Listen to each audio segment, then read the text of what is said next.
Feminism isn't my goal. The biblical blueprint is. I have been shocked, no, flabbergasted at my comment section. Somehow studying God's language in the original Hebrew and Greek is a feminist movement now. Just because I am challenging inherited theology masquerading as gospel truth, somehow that's feminism. And look, I don't mean to yell. I'm just disheartened by the lack of curiosity.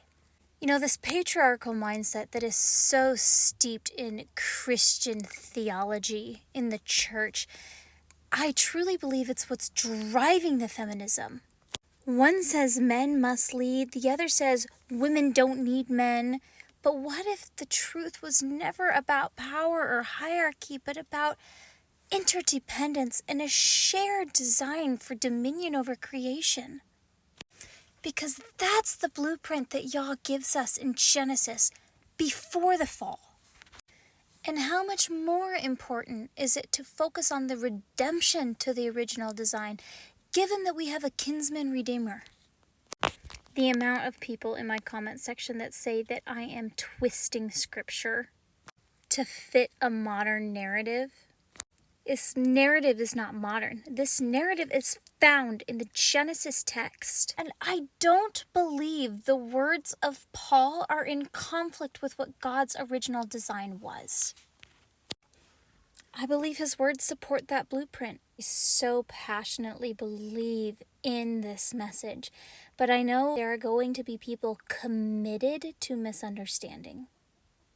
But there are also going to be men and women who know that that's what the original design was, who are going to feel free in the message of returning to Eden's blueprint. And I will always build with Torah as my foundation in Scripture.